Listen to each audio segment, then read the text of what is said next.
Hi everyone, and welcome to the Remain Indoors podcast, where we'll be learning how to bake a cake, having a grumble as usual, and talking about the ways we're keeping ourselves entertained at home.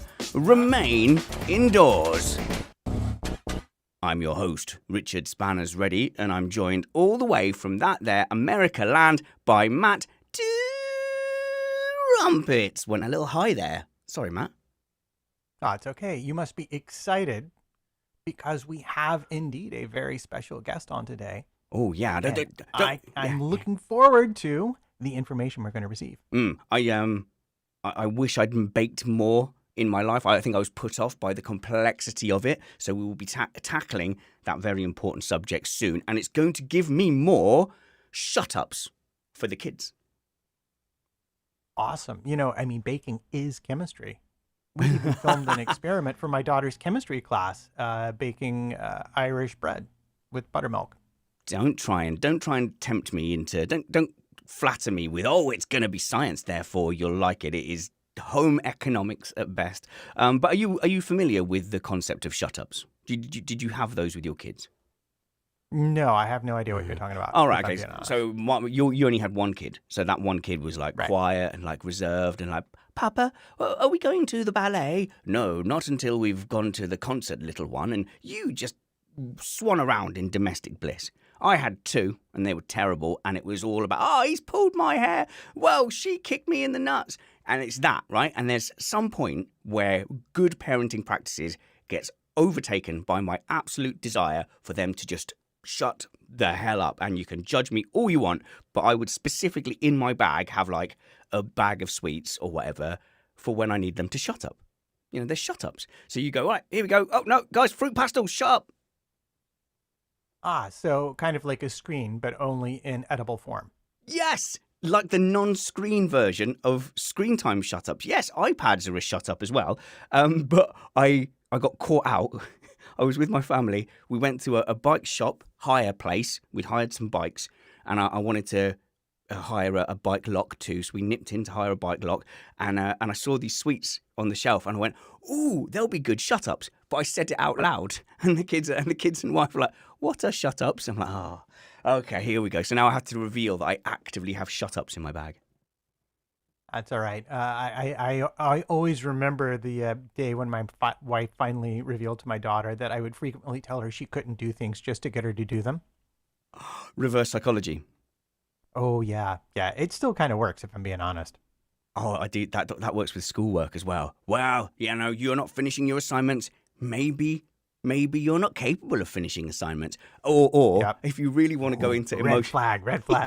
If you want to go into full emotional blackmail, here's what I've done twice, but it's a nuclear option. I've said, Well, do you know what? I'm not even telling you off anymore. It's not doing any good. It's very clear the fault lies with me. I am a bad parent. I've let you down. And they're like, no, Dad, no. And I'm like, no, listen, I'm sorry. I failed. It's a nuclear option and I'm causing them legitimate psychological harm. But sometimes that's just what you need to survive. That is beautiful. Jack Trigg. I love that. That is a bad comment. No, sir. Hello to the live chat room. Mark, Jack, Colin, Michael, Chris, etc. Taylor, Grant. Thanks for joining us, guys. Also joining us on the panel is BBC newsreader, journalist, reporter extraordinaire, Sarah Very. Hello, Sarah. Oh, sorry. I made you mute yourself and then I forgot to prompt you to unmute. No, still not quite worked. Hang on a second. Let me try again. There should be a little prompt now that comes up and says hello. Hello. We're back in business. That never happens in a BBC newsroom, does it, Sarah? It does when I forget to open the fader on a regular basis. Oh, yes. no, that's never happened. Silent news. It's okay as long as you're the one who realises it. I've often gone to speak and I don't hear it in the headphones and I go, oh my goodness. But we get disasters like that on air all the time. I haven't done it. Live radio. I haven't done it, but I know one of the guys didn't even activate his studio. So he was there chuntering away for about 30 seconds and it's not going out on air and there's people banging on the windows. He's landed some absolute zingers, some jokes. And then when he realises, he goes, there's just a sick feeling that you've had dead air. Yeah. So when the engineers come running in or the editor going, what's going on? What's going on? Yeah, yeah. It actually sets off an alarm, doesn't it? Yes. Yeah. Yeah, dead air is the worst. Yeah. So I don't know if I'm allowed to say. Oh, I'll share this. If I get in trouble, I get in trouble. So for the 2 minute silence on Remembrance Sunday, it's a 2 minute silence to remember our fallen, and their families as well. But it sets off the alarms because a silence is, by its definition, silent, and they've got alarms flashing all over the station, and I didn't know what to do, so I just leant in as subtly as I could, and I just breathed in until it was loud enough to pop the noise gate. So I was just there going, and then it stopped the alarms, and I was like, oh, okay. I didn't know. I was trying to make it sound like just the wind in the silence. The heavy breathing option. Yeah. Oh, no, I don't know. I didn't. I panicked. I was like, I don't want to get told off with the alarms going off. But apart from being a super serious, newsy reporter, journalist person, you are also well known at the station for bringing in delicious and tempting cakes. I love making cakes. It's the best. It's therapy, making cakes. I love it. Oh, really? Okay. Oh, well, we can explore that. This is going to annoy you, but do you know what I'm going to do? Because we can barely hear you on that headset. We're just going to get you to whip the headset out, and we'll just speak to you using the phone mic. Okay. Can you hear me now? Yeah, we'll settle for that. So, how long have you been a lifelong baker? You helped us with our spaghetti bolognese and stuff last week, but I learnt to cook when I was 11. I had cookery lessons at school from really? 11. Oh, Yeah. oh, just like not extra lessons, like what did they call it? No. In those days, that was the sort of thing. Girls did domestic science, and boys got to use hot metal and saws and things. They did stuff like woodwork and metalwork. Yeah, they called it home economics when we were at school, and that was always the worst one for me because I would always forget to tell my parents what ingredients I needed, and that I was meant to bring a bunch of stuff in. Yeah, that's not good. And I used to have to lug all this stuff to school as well, and it was you had to take it in. Some of it, not as much as I think the later generation literally had to buy all their own ingredients. We got some supplied, but then you'd be trying to get on a bus to come home with all these tins and baking things. And it was all right if it was solid, but if it was a casserole, it was a bit tricky. I just think this is another example of how you're just a better person than I am. To be organised, I'm barely organised enough to get myself in to work on time, and you turn up with like cakes, and you're like, everybody come and have a cake, and you can see everyone's mind going, I'm on a diet. I'm trying to be healthy. Look at the delicious cake. This is a nightmare. But you see, I just factor it in, and I don't have kids at home anymore, but I just factor it into my day. Sometimes I make it the night before, but I've been doing it for 50 odd years, and I can do it really quickly. I don't really have to think about it. See, let's get a baseline here between the three of us then. Matt, I can bake a cake if my life depended on it, and I have occasionally had to be the one to make the birthday cake, and I will find a recipe and I will follow it in a doggedly engineering type way. Can you, Matt Trumpets, bake a cake? I have no idea because my wife and daughter have seized control of the kitchen from me almost in its entirety. Now, back in the day, I did one time make a homemade apple pie, but I didn't bake the crust from scratch. Or did I? Maybe I did. The crust, no, but the lattice top, yes. I think that's the way it worked out. I think I did my own lattice top, but the crust was one that I just bought pre-frozen because that's easier. And I concentrated on making the apples and the caramel and stuff like that to go with. Okay, Sarah, I'm hearing a no here. This is what I'm hearing. And Grant remembers the last time you were on, and he says, we established that with spaghetti bolognese, you needed wine to consume. Is it the same with baking cakes? What, you need wine to consume? Yeah. Depends on the cake you're making. Most cakes, no, actually. I mean, if you're making a fruit cake, a heavy fruit cake, like a Christmas cake, then traditionally people put alcohol in it. But that was really because dried fruit, which is the major constituent of a Christmas cake, was very, very dry. These days, it's not. It's what they call sort of semi-dried. When it says ready to eat apricots or whatever, it's because they have not been fully dried out. They used to be like little blocks of leather, And that's why you'd put So you put alcohol with it. alcohol in. Oh, right. There we go. Learn a bit of history there. So when my wife starts making her Christmas pudding that only she eats, and she's forever getting it out, pouring perfectly good drinking brandy on it, and I get yelled at because she's like, "Who's had the brandy?" It could have been anyone. We've got literally no idea. Is actually doing anything. Yeah, it's enhancing the flavour and making it moist.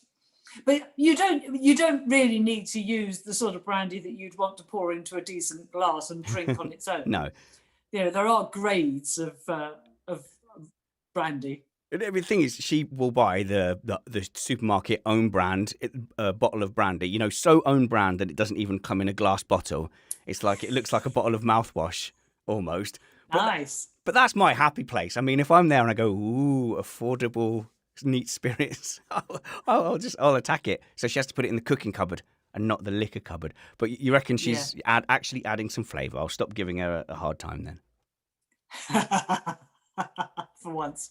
Do you mind going back to basics with cake? I'm sure that people in the chat room would love the ability to, like you, just instinctively go in and whip up a sponge. You know, that's the main thing. Is that right? Once you've got the ability to make the sponge, you can go mad adding to things and topping it up. Well, a sponge is what people start with because it is relatively simple. I mean, you need equal quantities of fat, preferably butter, right, and flour and sugar. So if you've got let's say we'll do it in American quantity. So if you have a cup of sugar, you need a cup of flour and a cup of butter. Although it comes in sticks, I seem to remember. Is that how Americans do it, Matt? Everything's like in cups. Yeah, you know why? Why? Because they didn't have scales. When they were traveling across the country, they didn't have scales. So you use volume instead of weight. That is something that I did not know. But yeah, usually in recipes they will give volumes instead of weights. Although the better recipes you'll get weights as well. And I'm always on the family to use weights because they're more accurate and precise and repeatable. But hey, yeah, no. Do you know, I get so I'm in the worst position with weights and measurements because I like to have indignant rage that my particular system and way of doing things is correct and everyone else is stupid. But I'm so mixed up with so I'm imperial for height. I don't know my metric height. I just don't know it. But same, I think, oh no, I'm getting better with my weight. Yeah, metric is so obviously the correct way to do things. Yeah, I can't shift and shake it. I'm not sure that's true. Which one? Oh, metric is more accurate. Oh, I thought you had to be right about everything as a newsreader. How come you're wrong about this? I'm right. I'm saying I don't think you're right. Oh, shots fired. We could. No, it's okay. Honestly, this is a safe place, and Sarah can be as wrong as she wants because she's here to talk about baking. Why don't you give us just? Is it simple? I get daunted by.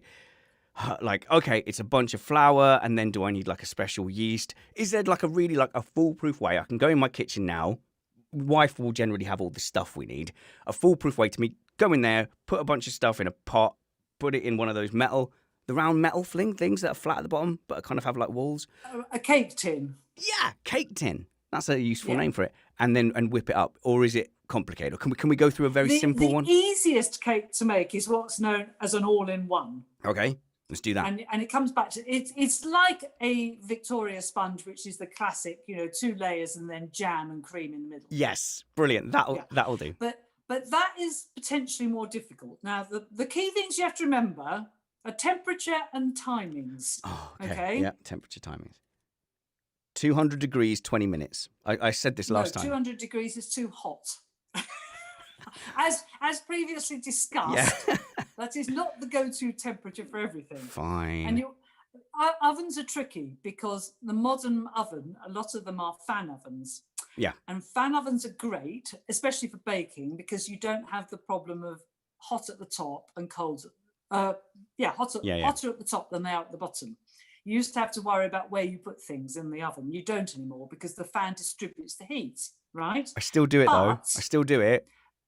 Well, you don't need to. Okay. But the problem is that they also tend to run hotter. So actually, if you haven't got a recipe that adjusts for a fan oven, then you need to drop the temperature at least 10 degrees and preferably 20. Okay. Well, we've gotten to the baking bit already. Can we get to the cracking eggs and taking names bit first? Like, Yes, where do right. we start? But it's important because actually it's better to put it into a preheated oven. So you need to think about the oven before okay. you actually start. All right, oven's on. And they say you don't with a fan oven because it heats up quickly, but I still do put my oven on. So it's ready to go when the mixture is ready. So you need to get, right, so your butter, preferably, margarine doesn't really cut it. Okay. And a lot of Americans' cakes are made with oil, but the principle's the same. Oh, Matt doesn't like that. Defend your nation. No, I wholeheartedly agree. I think the more butter, the better, basically. Yeah, it's All a right. nicer texture and it's a better flavour. Muffins are traditionally made with oil, but Right.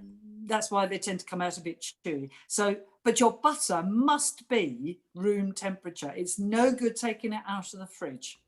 Because Right. the whole point of baking is that you're trying to get air into your mixture. You look like an ethereal, like a wizard now with the sun. The sun's changed direction, and you look. She's ascended. Oh God! Yeah. Hang on. It does look like you were like the one correct cult leader. I am where, ethereal. where you were like, I'm gonna transform into an ethereal being, and everyone's like, oh yeah, that they all say that, and then you actually did. That's what it looked like there. For The a second. moment you started talking about butter and room temperature, you just literally began to glow gold. It was great. So get a random amount of butter and put it into a pot. Right. Well, let's, for the sake of argument, we'll say we'll use 125 grams. All right, cool. Which is 4 ounces. Okay, roughly. what is it in centimeters? Slightly more, but it's roughly, okay? You also need 125 grams of caster sugar, which is finer than granulated, because otherwise it doesn't melt down. Right. Okay. What would happen if I used granulated sugar? Hang on, Matt, you say things. Well, I was going to ask, is caster sugar the same as powdered sugar here in the US? No, powdered sugar is icing sugar. Okay. Ah, right. I'm trying to think in America what you call caster sugar. It's a finer grain. So there's the sugar that you use for putting in your tea, which is granulated. Yeah. Right. But the smaller one with the smaller grains is, we call it caster sugar. I think it's called the same thing. It might be but I called may the wrong. same. Like I said, baking is not my assignment here in the house. So I think Well, that's your homework for today. we genuinely need like an UK-US translator at some point. Josh Covey says, "Is this Bake I've actually Off?" got one in one of my books. Have you? Oh, that sounds good. Yeah. Look, don't worry. Normal grumbling service will be resumed at about 2:30. But right now, we need to make cakes, Josh. All right, Okay. cool. Go on, Yeah, Matt. Go on, Matt. Stick with me. I So was we've gonna got say- the butter, the sugar. You need the same quantity of flour, and you'll need 2 large eggs. Right, 2. Right. And again, it's really important. Do not keep your eggs in the fridge. You do not need to keep eggs in a fridge, Don't you? right? Even in America, I don't think you do, unless it's really, really hot. You just have to use them quicker. But they will not incorporate air if they're out of the fridge. Right. Okay, so butter and eggs need to be out of the fridge at least for a bit before we put If it in. you're in a hurry, Mm. you can always put the eggs in some warm water.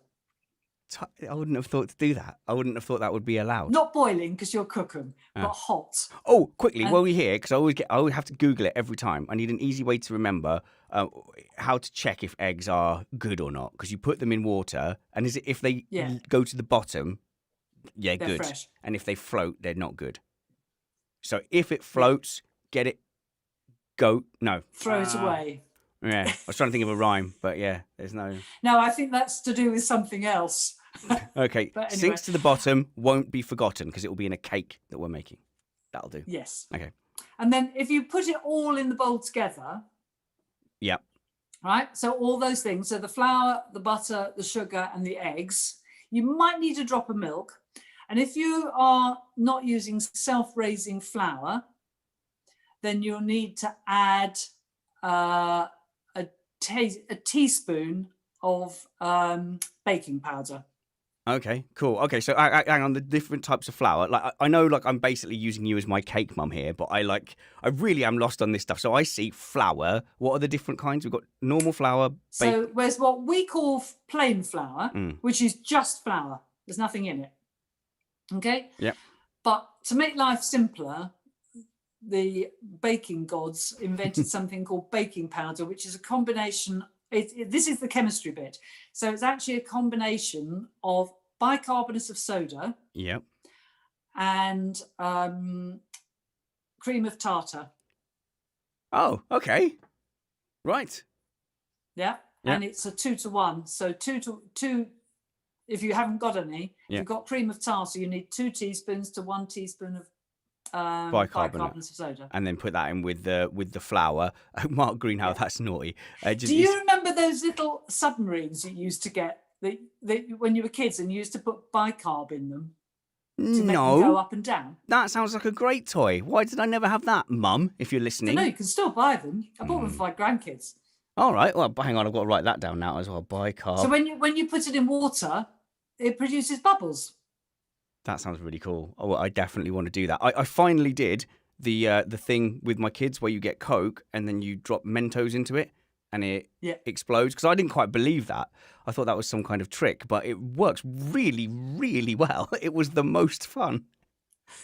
Look, well, bicarb submarines are quite good fun too. We might do that with the Coke bottle and put that in water and let it go. But like, they were both ready with like a bunch of all the Mentos, and I thought that you were going to have to keep putting them in until you got a reaction. The first kid put like 3 in. The other kid went to put theirs in, and it just all went and went up in the air, and they had to like run away. It's brilliant.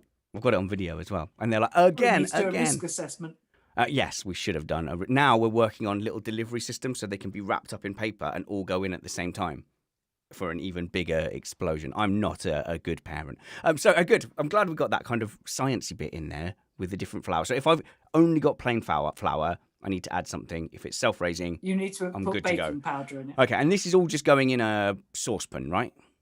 No. In a bowl, a mixing bowl. Well, how does it get hot if it's? Oh, okay. Well, so it's you've got to mix it up first. And if you've got a food mixer, that makes life easy because you can just do it in that. Otherwise, you have to use, Mark 1 elbow grease. Mark 1 elbow. Yeah, the Mark 1 elbow, Mark 1 eyeball instead of scales as well. There's Matt judging me, putting his head in his hands like he's the expert of, like he doesn't just sit on the sofa with a cigar. Like, I'm just saying, if I knew this, my man, it's just like, that's painful. It's just because Although we do watch Bake Off as a family, so that may have something to do with it. Yeah. Lots of Bake Off fans in the. Josh said he's a Bake Off fan. Mark Greenhow says so. Eggs are like witches. If they sink, they're good. No, that's really bad. You're a Bake Off fan, Sarah. You must watch that with glee. Yeah, I don't watch it religiously, but yeah, I quite like it. I don't like it. I was the people at work were trying to convince me to enter it, and my get out clause was I can't because I work for the BBC. However, now it's gone to Channel 4. I'm running out of excuses. Oh, do you know what? For a split second there, I thought you were going to say, but now I've like been sacked or something. I'm like, what? No, okay, good, yes, because it's on Channel 4. Not to my knowledge. We've got some disappointing news for you, Sarah. Right, okay. Well, that's good. So we've got all of this stuff. We're just in a mixing bowl. We've got it all mixed up. And the other thing I struggle with is knowing, how do you know at that point that you've got the mix right? Do you know what I mean? Like, right. So as long as everything's at room temperature, I mean, this is a lot easier with even a hand electric mixer rather than trying to do it with a wooden spoon, because you need to get air in and it needs to be a pale colour and you need to be able to drop it off a spoon easily. You shouldn't be having to sort of throw it into the tins. Say that for me one more time. So with a spoon, I need to have... Well, if you use a spoon, it's hard work because you need to soften the whole thing up, right? And so it's easier to have an electric hand mixer or preferably a big stand mixer. Right. Okay, are you following this, Matt? Because I might have to phone you up and ask you later. Yeah, it's fairly straight. There's no curveballs yet. Okay. So we're putting it in a cake tin, maybe 2, so that we can have our sponge in the middle. Right. So if you want to make a sandwich cake, yes, I which do. is 2 layers, then you need 2 shallow tins like that, about 1 inch deep, 2.5 centimeters for those who are metric. Okay, and I'd probably only use a 7-inch tin, which is 18 centimeters, I think. That's right. 17.24. Yeah, but baking tins are not exact. Okay. That's the other thing. Okay. Right. Okay. So it's probably an 18 centimeter tin or a 20 centimeter tin. Yeah. Okay.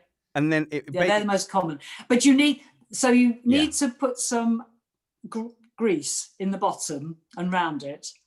Otherwise, the mixture will stick and you will ruin your tins trying to get it out. So grease-proof paper, or you can buy what they call parchment circles these days, which are made to fit. Buy them in packets. Parchment it's a lot easier. circle. I think we have grease-proof paper. I've not seen any parchment circles. Okay. Right. So my next challenge as a newbie, I know how to put it in the oven. Ovens are hot. I've watched enough Bake Off to know that phrase. And then you sit there staring at it and watching it. And the timing is crucial with everything, but we can be reasonably visual with the cake. So what am I looking for to know it's done? It needs to be golden brown. And with the joy of a fan oven is that you need to give it about 20 minutes. It's going to take probably at least 20 minutes. That's not so bad. Okay. And if you just open the door gently and put your finger on the top, it should just spring back. Okay, I can handle that. So if my finger disappears through it, that's not done yet. It's nowhere near. And I've ruined it. And if it's rock You've hard, just ruined I've it. blown it. I've overdone it. So do I need to? Because if I'm doing, I'll tell you what, we're planning a beef Wellington on Christmas Eve. I've done one before once, and it was perfect. I followed the recipe perfectly. I got one of those thermometer jabby in things, so you could tell exactly when it was done. And when we cut it open, 6 of us sharing it, it was perfect. There was a line of medium around the outside, going through medium, and then do you know what I mean? So everyone could pick what they wanted. And that was 9 years ago, and I'm scared to do it again because I don't think it'll work out as well. So did you pre-cook it? Did you cook the meat first? No, we didn't. No, we were. If you seal it first, so fry it. Oh yeah, I think we may have sealed it and then put it in all the stuff. But do it the day before. Yeah, and then put it in. So it's cold. I'm scared. I might do this time. I might just do individual ones instead of one big one. Might try it like that. But anyway, sorry. My point was that with that, the way to know it was done was I was jabbing a thing into the middle of it. Is that similar with a cake, or do you just take it from the surface? Yeah. But a sponge cake is so thin that one of those will go straight through to the bottom. You just have the thing resting on the metal tin, which isn't going to give you an accurate temperature. It's better for deeper cakes. Isn't this where you use the toothpick to make sure it's cooked through? Or am I wrong about that? That's for deeper cakes, really. With a sponge cake, it cooks pretty quickly and it's pretty visual. When it's golden, a nice golden colour, and you just literally touch it with your finger, and if it comes back up towards you, you only touch it lightly, it's done. And you have to remember that cakes because they're full of fat and sugar, they carry on cooking after you take them out. So what you don't want is to overcook it. Oh, right. It's the same with meats as well, actually. The amount of times I've cut open a test steak and I've gone, that's perfect. You've put it on the plate, and then by the time it comes out, you go, oh, it's not medium rare anymore. And you go, oh. Okay, right. Here's the glory challenge, because I've already kept you longer than I said we would. Sorry, Sarah, but we tangent. That's the problem. We've tangented too much. I know. You've got the 2 cakes now in the tin. Yeah. The problem is it hasn't compliantly stayed level. You've got 2 domes. How do I make my 2 domes into a sandwich? Well, you shouldn't have a dome if you've done it properly. So make sure that when you put it in the tin, right, that you level it out. It needs to be that's why I'm saying it needs to be really, really soft. If it's a bit you think the mixture is a bit too stiff and it's not easy to level out, then add a bit of milk to thin it. So that it's a bit less viscous and finds its own level. The secret is it's all the beating that gets the air in and gets everything softened up. So it's a really pale, shouldn't be any darker than a very light butter colour, right? Very pale. I'm not sure. These conversations with you, Sarah, it's always, so how do I solve that problem? And the answer is always, you have that problem because you're a moron getting to that point. And that seems to have been like... Is that how it comes across? Well, I think so. Or it could just be my own insecurities. But we'll have to find something that I can vaguely do, Matt. Yeah, well, the chat room is now very much wanting to see a picture of your cake when you make it. Oh no. Me? No, Or- me. I No, think. Spanners. Well, Spanners. a picture of your Yes. cake would just be a picture of a very nice cake, which I Okay, will yeah. share online. If you have a recent example of a cake you've made that you've got a photograph of. Me? Yeah. I did take one the other day. Actually, I could send it to Yeah, you and go on, post it. email it to I me. made tea cakes yesterday. All right. That's yeast cookery. Go on, Matt. Well, you now have an official Instagram challenge, my friend, because the entire chat room is totally in to see you make this cake. Oh my God, you traitors in the chat room. They're all writing I. It's not a vote. Josh, Darren, Roland, Mark, Taylor, Kaylee. Okay. Look, I tell you what, this is a perfect day for it because wife's working in the shed. She's got all her streams and stuff. I've got the kids, so we could sit and do it together, and we'll sit and we'll try and make this cake. Well, in that case, right, this has gotten important now. So hopefully I don't have the lump and I've got two relatively flat sponges. Mm-hmm. Yeah. Is it as simple now as jam, bit of cream? What do I do? Yeah, I mean, put jam on one layer, and you want a decent filling. Preferable to use something like raspberry. Strawberry's a bit tricky because you tend to have big lumps in it. So raspberry jam for me, I prefer. We've got it some jam. anyway. We've got some jam. Yeah. And then so about 1/4 of an inch of filling, and don't push it right to the edge, because when you put the top layer on, whichever way around you do it, top or bottom, it'll squidge towards the sides. And then you either make buttercream or you whip up cream, and you must use either whipping or double cream. Wait. Can't Stop, mix Sarah. pouring cream. Now I've got to make cream. No, well, you don't. Yeah. So what is it? Tell Well, me. you don't have to. You can just have jam. I can do. Okay. Well, what's this cream? Is it easy to do? Because I think we've got double cream. Okay, double cream's fine. Mm. You just whip it up again until it comes to it stands up on its own. Yeah. And that is something you can only do if it's been in the fridge. Okay, so this one's got to be in the fridge, and I can just whip it until it stands. It's got to be cold, or it doesn't and then work. I put that on top of the jam. I put my cake on my other. Or cake you on can top. have it the other way around. It's a bit like scones. Which way round you like it? Doesn't matter. Please don't respond to that, chat room. Please. We'll be here all day. All right. And do I need anything on the top? Like if it's a Victoria sponge, doesn't it have some kind of like powder on top or something? If you want to make it look beautiful, Yes. you can This is Instagram. get a sieve and put icing sugar on it. Get a sieve and put icing sugar. I can manage that. Ooh, okay. Well, it's on now. Sarah, do you have an Instagram? Are you on Instagram? I don't have an Instagram account, no. All right. Well, I will send you if you send me that picture, I'll put it on mine next to whatever abomination. And I've just seen who started it. It's you, Roy Tate. You started the vote.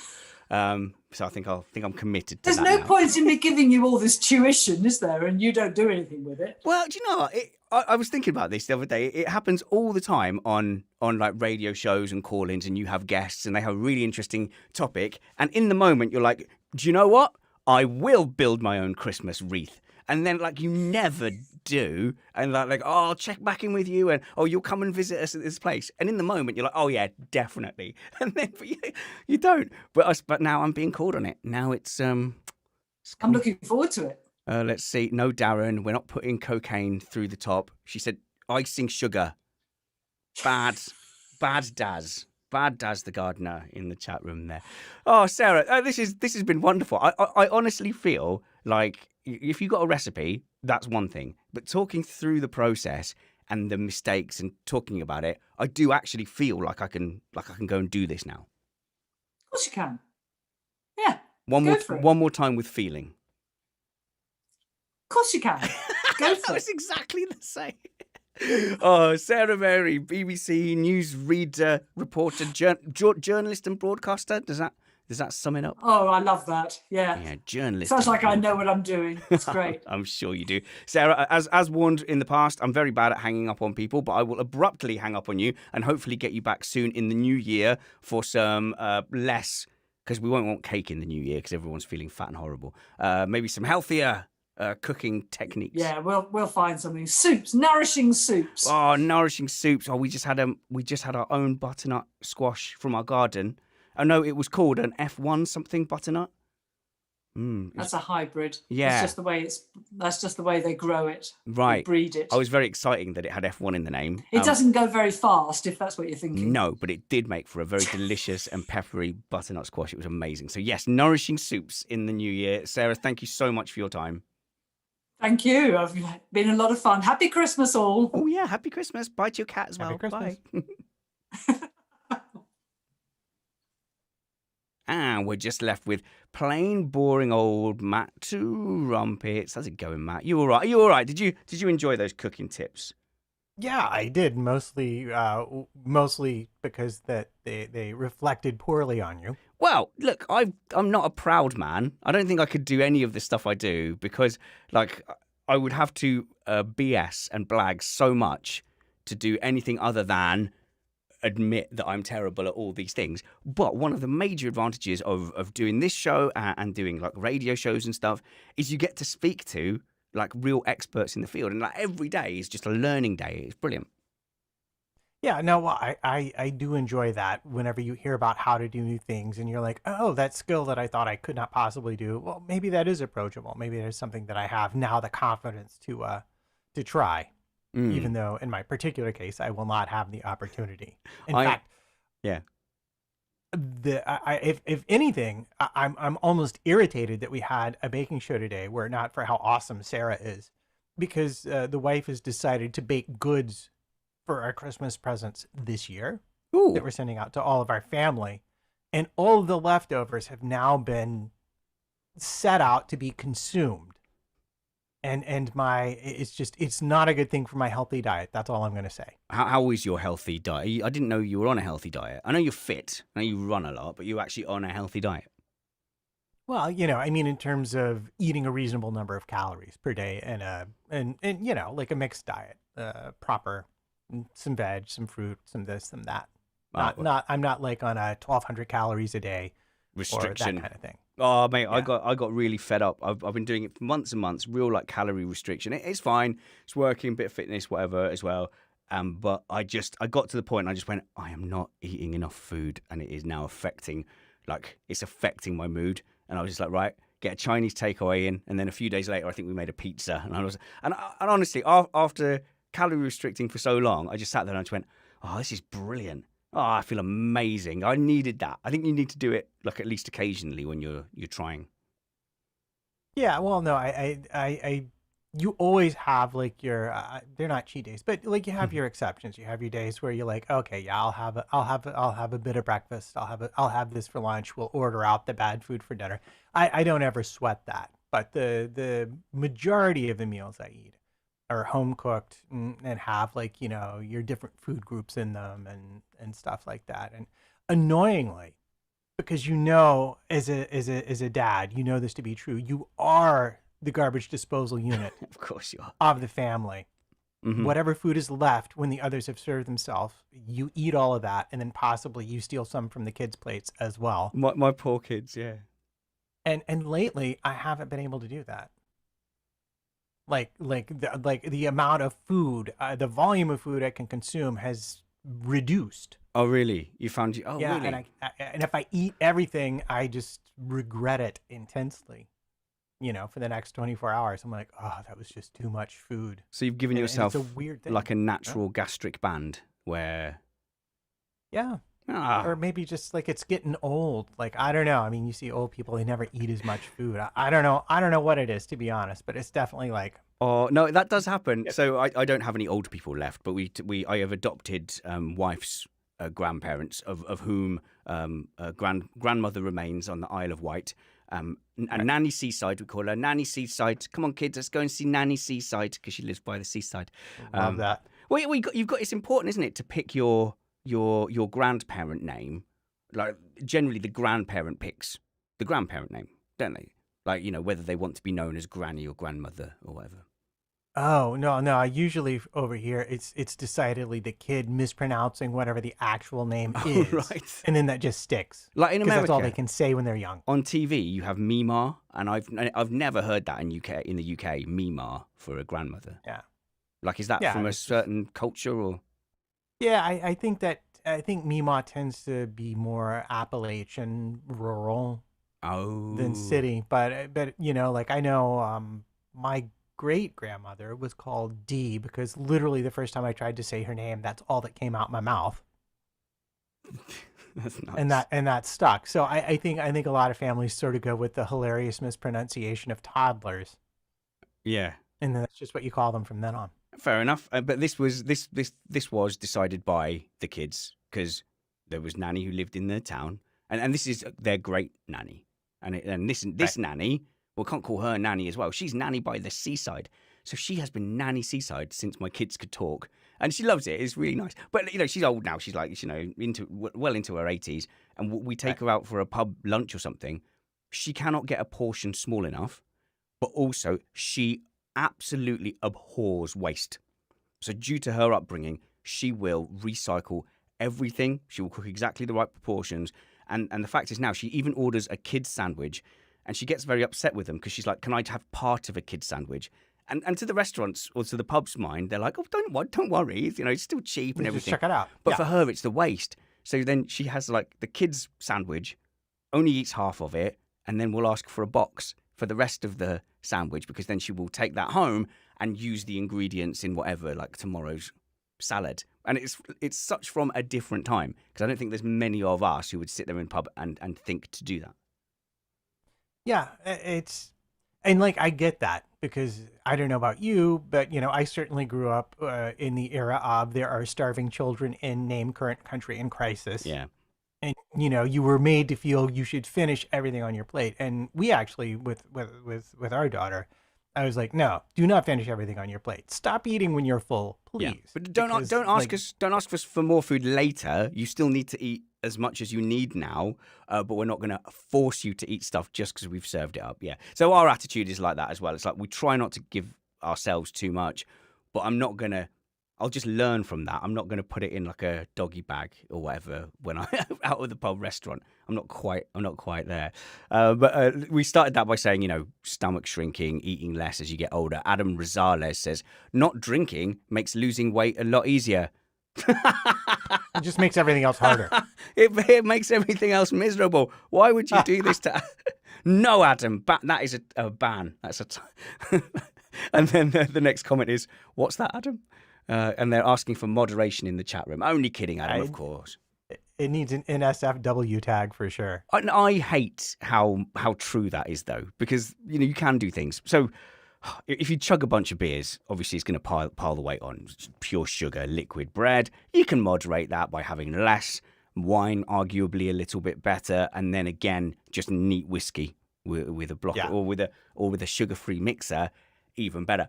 But it does depress me when I cut out alcohol altogether, which depressingly I am at the moment in one of those phases. So delightfully, I just don't sleep. Oh. Well, I don't sleep anymore. Why is that? Yeah. What was the? Oh. Well, alcohol, I think, can. I've seen people say, research say that alcohol actually can interfere with your sleep patterns, but it does sort of in an immediate sense have a soporific effect in the sense that, like if you consume the right amount of alcohol and you're slightly warm, you will just like fall asleep on a couch. Oh yeah, you will pass out. Yeah. But I think if you just cut it out completely, and I think it does affect it the other way as well for a little bit. Has been my experience. But what was it Tony says to me? Oh no, I was gonna say, what is it my friend says to me? And then I just said Tony out loud. This is Thunder Beast. He goes, oh, you've got to stop drinking every now and then, just to check. just to check you're not an alcoholic. But yeah. Not judging anyone in 2020, not judging anyone. No, but definitely the not, point no. of that was, I always find it depressing how much my weight is affected if I go off the booze completely and how much I can run further, faster. I just went for a run before the show, so I have to mention that. You understand? I have to mention it, or it doesn't count. Probably one of the fastest, strongest runs I've done in the last few months. Just having alcohol out of your system, and I do remember in basic training, the staff used to say, "Oh yeah, you enjoy going for a beer, guys." He goes, but that big night out stays with you for 2 weeks as far as fitness is concerned. And go, "Oh yeah, whatever." But then I've got to be sober in the army, and I'm not doing that.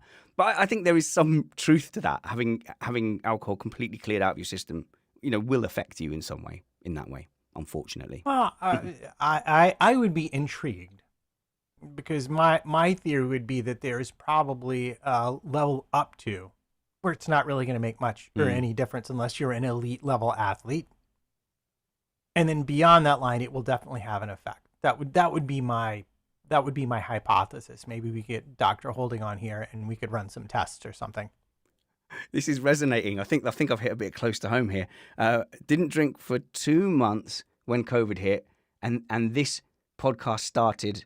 Dropped weight quick and slept so much better. Oh, right. So when COVID hit and this podcast started, he dropped the drink for 2 months, and that's what I tend to do as well. I tend to have like a month to 3 months where I'm completely don't touch it and try and focus on weight and fitness. Otherwise, I would be an even bigger round balloon than I am now. Josh says he also does the same. And Tom says, when I drink, my wife keeps waking me up to stop me snoring. It's really annoying. Oh, Stuart gave up alcohol in February on the basis that it's the shortest month and that Lent is far too long. Ah, right, yes. So just in February. Yeah, the odd month off just to check. Yeah, well, I don't know. That's not my plan, but I do find that it's healthy to notice when you have that first drink and when you have that last drink and how much you are drinking. Like it's sort of good to track that. I can't. I'm too drunk. Too drunk to. I will say that Missed Apex show days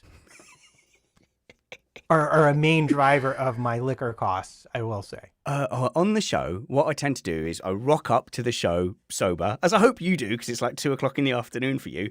And then, but I will have like a drink poured, maybe even 2, so I don't have to nip back out. And we'll have those because it's like a social. It's as close as I get to a pub night. Exactly. Where I fall into trouble is it's such, and this is, if you don't know, this is our Formula One podcast. We had 6,000 people in there one time. We get between like 700 and 900 concurrent, but then you can see how many people have come in and out, and it's like, between 5,000 and 6,000 on occasion. The adrenaline rush from doing that is so nuts. And then I've got 2 hours of like post-production and media and everything. And that's when I sink into trouble because I'm like, oh yeah, that went great. And then I go in, I'll just have a drink while I'm editing. And the thing is, there's loads of texts firing backwards and forwards between us lot as well. Oh, what about that bit? Oh, we made a mistake there. We got that wrong. And then before I know it, it's like midnight and I'm like fully pub drunk. I'm like, go and get a kebab drunk. So yes, I appreciate that. Yeah, no, it's the worst. Were it not for that, I think I would definitely be able to knock about a third off my liquor costs. Sorry, just based on that one. No, I mean I will. I'll look at a bottle and I'll be like, yeah, I got to go get another one because this one's less than half full and I have a show tomorrow, and it's just gonna. Between the show and the aftermath, it's just going to be gone. You should put a marker on your cupboard, which is the liquor level must be at least this high in the whiskey bottle. If Missed Apex is about to start, you must be this height to ride the Missed Apex podcast. Oh, it is, and you know what? I would have thought that was weird in my 20s. I honestly would have done. But the fact is, like, as a dad, I'm not with all my squaddy mates or all my schoolmates or all my football mates anymore. I hardly get the pub nights in, and then with COVID as well, it has definitely replaced our weekly pub night. So I've got no qualms about that at all. It's a bit weird going back into the house though, and my wife's had like the calmest Sunday, put the kids to bed, had dinner, been watching something on TV, and there's me like flying back into the house going, oh my God, yeah, woo, like effectively in the middle of a night out, if you like. Yeah. No, it is, it's an interesting dynamic. How the family, because of course you have an entirely separate place to go do your show. Yes, but I'm actually in the house. So, but it is like I'll go in and I'll just hear giggling and laughing from the kitchen. It'll just be the wife and the daughter doing wifely daughterly things, and I'll come in and I'll be like, "Hey," and they'll be like, "Yeah," and so we've now established an entirely separate existence from you. And once there are no more bugs and things to be gotten off of shelves, you're in trouble, mister.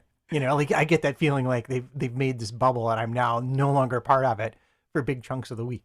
Oh, I'm definitely considered. I'm out of the house. They think of me in the shed. That's me. I'm gone. So yes, I can understand that. The time has absolutely flown by. It's wicked. 50 minutes on the clock. I propose, if you're free, Matt, I've got another 10 minutes or so worth of stuff to talk about.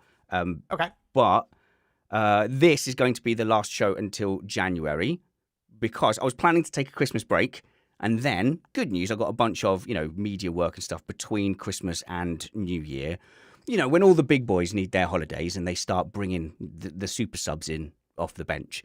So I won't get my Christmas break kind of then. So I want the week leading up to Christmas off. And then the week before that, we've finally got the house going to go up on the market this week.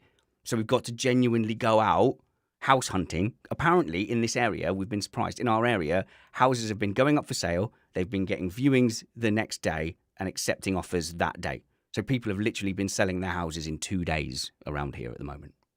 Well, you better have something lined up. That's well all this I is, gotta say. Well, the procedure is like they give you an offer. As soon as you accept the offer, you've got a certain amount of time to then go and find your house, put in an offer, have that accepted, wait until the chain concludes itself, and then everybody moves on the same, on the same day. And I've only been involved with such chain one time, but the reality suddenly dawned.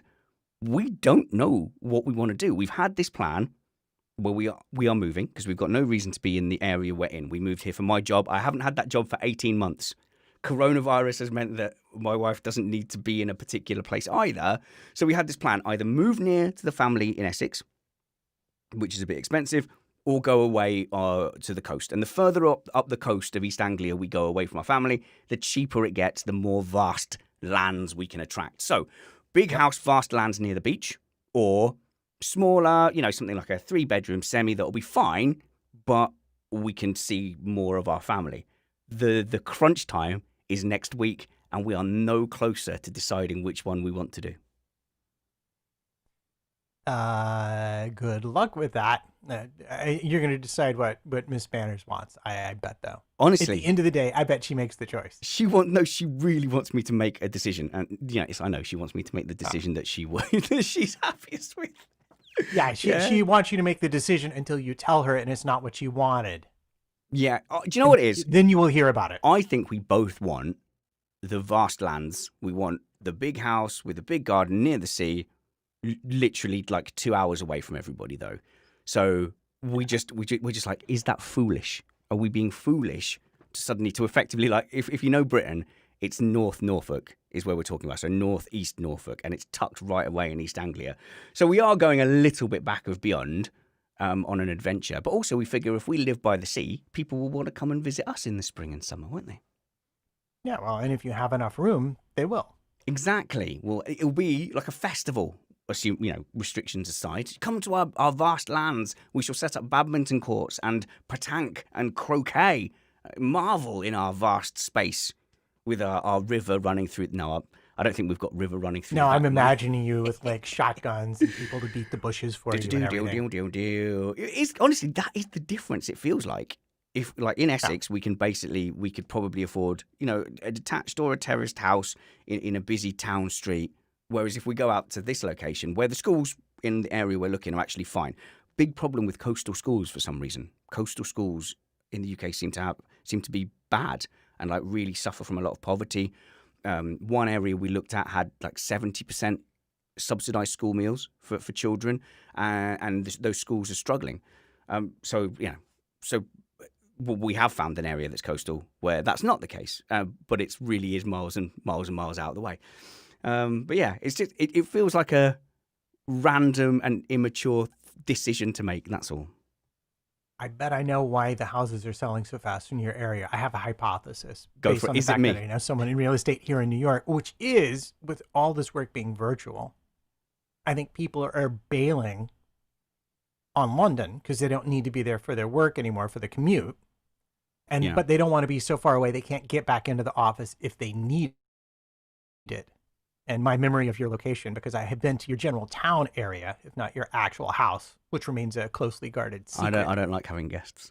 Yeah, I know you don't. Is that it's a pretty ideal location for someone who might have to go into an office once or twice a week, but not every day. Oh, well, we are. Yeah, that's right. It's spot on. 7 minutes to the train, and then you're in London in like 35 minutes. So yeah, that probably does explain it. But it is crazy the amount house prices have gone up lately. Obviously, it doesn't make any difference to you because you've got to go and then buy somewhere else. But we don't need to be near London at all. So maybe we can just And if we don't like it, we can just move back in a year, as long as we warn the kids, isn't it? Warn the Yeah, kids. well, that's where you want a good agent to tell you, like, what are the housing prices going to be like? If we do this for a couple of years and we want to bail, we decide like the country life is not for us. Am I going to be 10% underwater at that point? Do I have to wait 20 years to get my money back out of a place where the housing values are like this, or is this like a pocket, like a gentrifying pocket where, it may not be a lot of money, but I'll at least get my money back to go someplace else. And this led to an interesting conversation with the kids because we said, look, wherever we end up, not this next move, if we're happy there and we stay there, that's fine. If we realise, oh, that's silly, we need to move back to Essex, then okay, that's fine. But mum and dad, I said to them, we're running out of moves, if you like, because once we settle somewhere and they start going to secondary school, that is where they are going to identify themselves as being from in the future. And when they go off on their adventures to uni and everything and come back to us, they are going to want us to be, in that town that is their hometown, if that makes any sense. So it's quite a big decision for me and Nick. We have always been wanderers. We don't stay in the same place. I've never spent more than like 4 or 5 years in the same town. But actually, these next moves are going to probably be, okay, where's the place that I'm going to be a crotchety old man yelling at people? And I think I want to be a crotchety old man on the sea. Go, pick that up. Your dog's supposed to be on a lead. Yeah, I think as you get older, the fewer people you're around, the better in general. But I don't know. I mean, like you say this, but we're in the opposite place. Well, we're similar. I don't think since we've been together, we've ever lived in a single place more than about. I think we did about 4 years at that place. We did. No, I think our second apartment we did like a longer stint when we had the kid. But broadly the same. But in general, like every 3 or 4 years, we move either neighborhoods or apartments, or we're in a different place. And we're looking. The moment the child is out the door to college, we're like, okay, yes, this might be the leave the city moment and go someplace a lot cheaper and simplify the life a bit.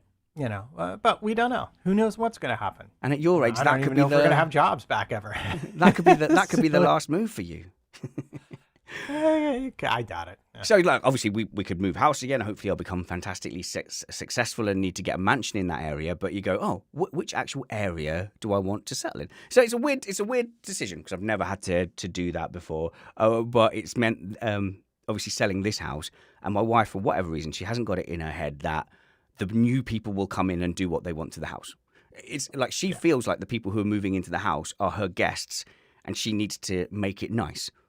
So we've been delaying, and I keep like having conversations with the estate agent. Now she's found some new thing that she thinks needs doing, and the estate agent's like, okay, that's not how house selling really works. The people will come in and they'll unless you're like doing a massive overhaul, they will come in and paint the walls. You're fine. You don't need to do that.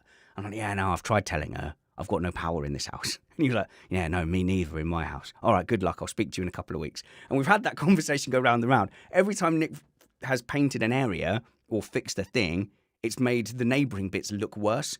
And she's gone, do you know what? I'm just going to redo the hallway. So, she redid the top of the kitchen, and she looked on the top of the kitchen cupboards that were never finished. They were never closed off. They've just got like wood chip on the top. And, I thought they were that colour. They're not. They are a distinctly different colour. And guess whose job that was? Guess whose job that was to do the grease? Oh yeah, you're slightly taller, so it's yours. I don't think I know how that works. I could have been 8'2". It would have still been my job. Sorry, the other way around. 3'8", and it would still have been my job. Yeah. You know what's interesting? Like you're talking about this, and I remember I grew up in a suburb of Atlanta, and my parents lived there, long after I departed the house, about another 6 or 8 years at least afterwards. And then my dad retired from his first job and accepted a different job in a different town in an area where they wanted to eventually retire. They weren't ready to retire, but he found another job. So my mom picked up stakes and they moved.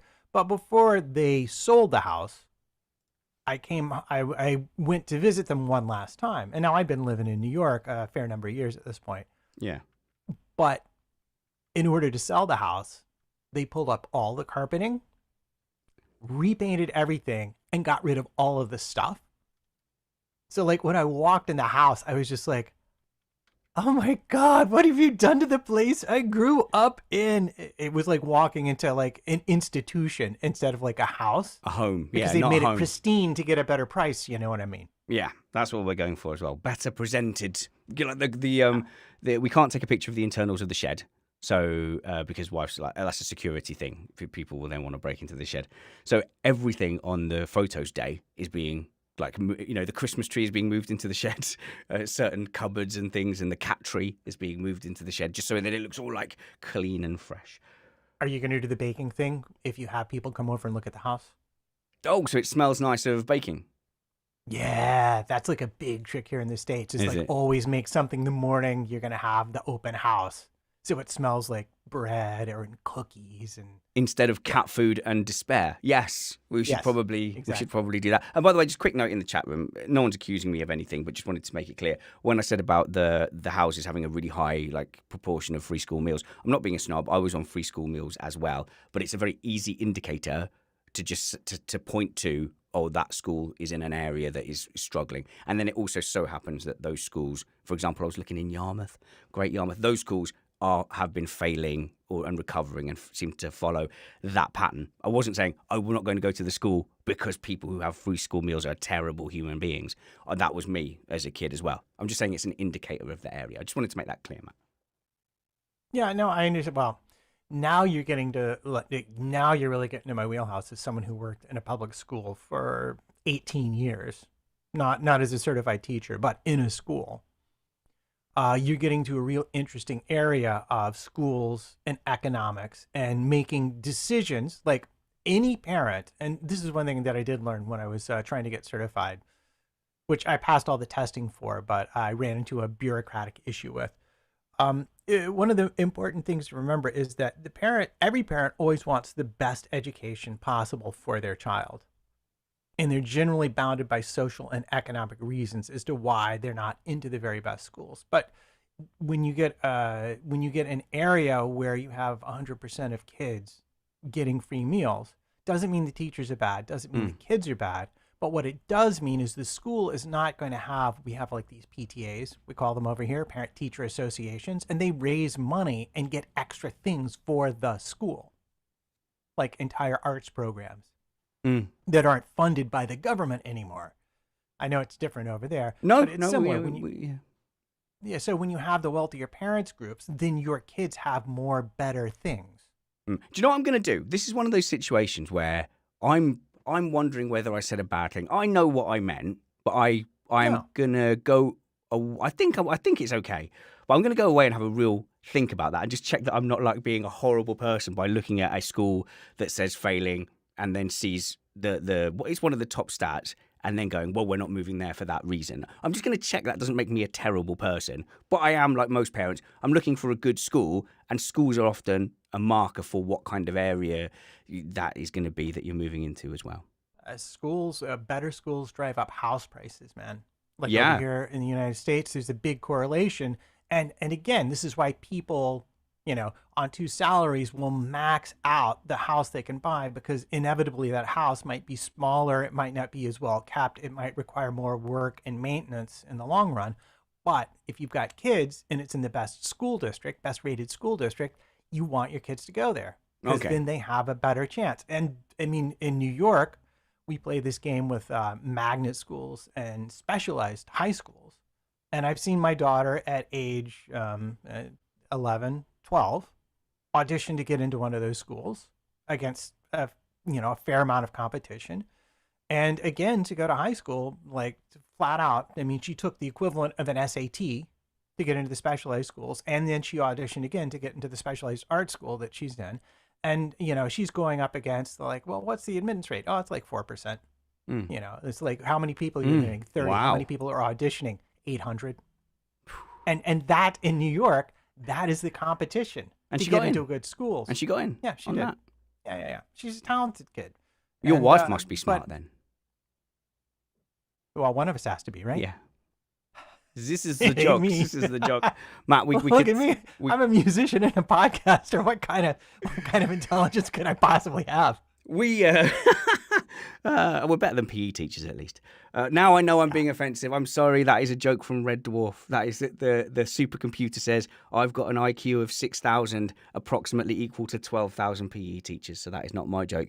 That is Red Dwarf's joke. Oh, we've got to get out of here. It's been a long show, but I didn't mind because, like I said, we're going to be house hunting next week. I want the week off running up to Christmas, and then I'm working between Christmas and New Year. But we will be back on the first Thursday in January, which I believe is the 4th or 5th or something like that. Sounds good to me. All right, let's do that. If you want to see you, what's that? A motorbike? Is that a Harley Davidson? Motorbike, yeah. Oh, makes me miss my bike. If you want to listen to us, we are around because Spanners 90s Radio is taking a break after tomorrow's show as well for the same amount of time, for the same reasons. But there's a huge backlog of Spanners 90s Radio to catch up on. So if you're a Spotify subscriber, go check that out. Missed Apex has quite a few shows. Matt, despite what you thought earlier, Abu Dhabi Grand Prix is this Sunday. It's this Sunday, Matt. That time no longer has meaning. This Sunday is the Abu Dhabi Grand Prix. Then we've got two shows being released on Thursday, but no live stream, is our show collaborating with the F1 subreddit, and their editor-in-chief, Flip, is going to come and join us on the show, talking about some of the more interesting Reddit threads of recent times. Very excited for that collaboration. And then we are going to do our race review on the following Sunday. 20th. Yeah, is that the 20th? And then that's it. And then Missed Apex will also take a break until very, very early January. So the first Sunday back, I think, in January, which I think is like the 6th or 7th or something like that. Anyway, so that's it. That's all right, isn't it? We can have a bit of a Christmas holiday, then straight back onto it. Sounds good to me. Looking forward to it. Plenty still to come. This was the Remain Indoors podcast. I'm off to bake a Victoria sponge with my children because I feel peer pressured into doing it.